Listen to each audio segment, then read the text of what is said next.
Et si l'inconscient n'était pas une découverte freudienne? Et si ce concept, qui est au fondement même de la psychanalyse, trouvait en fait ses racines, non pas chez Freud ou chez Leibniz, mais dans la théologie islamique du IXe siècle, le Kalam?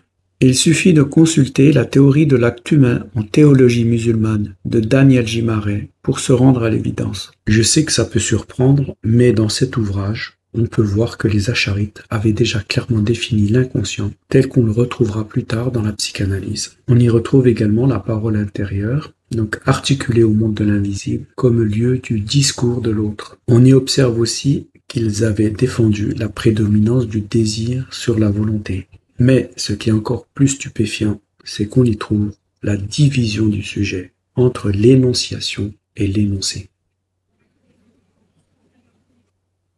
Il faut savoir que cette thèse de la division du sujet entre l'énonciation et l'énoncé est au fondement même de l'enseignement de Jacques Lacan. C'est la thèse qui va influencer tout son enseignement. Averroès, dans le dévoilement des méthodes de démonstration, reviendra sur cette thèse.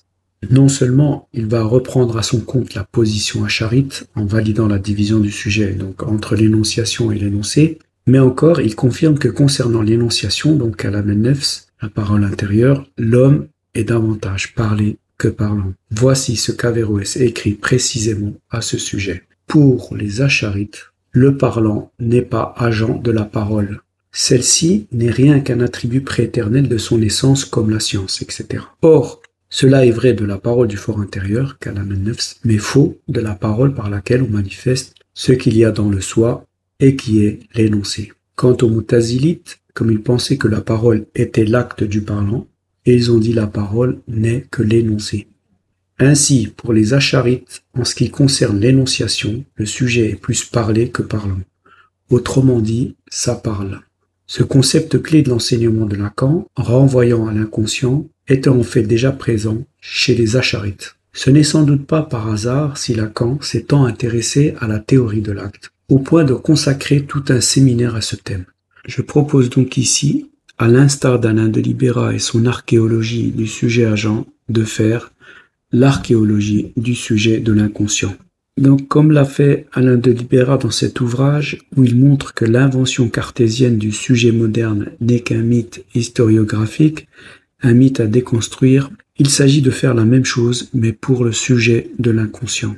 Démontrer que la naissance du sujet de l'inconscient attribué à Freud est aussi une construction, un autre mythe historiographique qu'il faut déconstruire. J'essaie de proposer une histoire de l'inconscient qui se veut un peu plus honnête, moi à mon sens, en réintégrant les apports d'Averroès et des théologiens musulmans du IXe siècle, trop souvent oubliés. C'est également l'occasion de mettre en lumière l'équivalence entre le sujet de l'inconscient, sujet assujetti à l'inconscient, et le sujet assujetti au monde de l'invisible, tel que le défendent les Acharites contre les Moutazilites.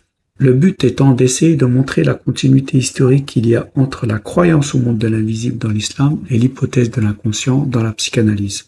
Petite parenthèse, mais avant d'en arriver là, avant d'entrer dans le vif du sujet, pour ceux qui s'intéressent aux 4 discours de Jacques Lacan, je voudrais en quelques mots vous présenter un ouvrage, les 4 discours de Nizami Arouzi. Dans cet ouvrage datant du XIIe siècle, Nizami tente de convaincre le roi de l'importance des 4 discours pour gouverner et maintenir le lien social. Alors on a le discours du secrétaire, le discours de l'astrologue, le discours du poète et le discours du médecin. Le discours du poète rappelle le discours hystérique, tandis que le discours du secrétaire fait penser au discours du maître. Le discours du médecin, quant à lui, se rapproche clairement du discours analytique, comme en témoignent plusieurs passages. À la page 139, on trouve une anecdote où Avicenne rapporte un cas de psychothérapie. À la page 140, un autre cas de psychothérapie évoqué cette fois-ci par Razi.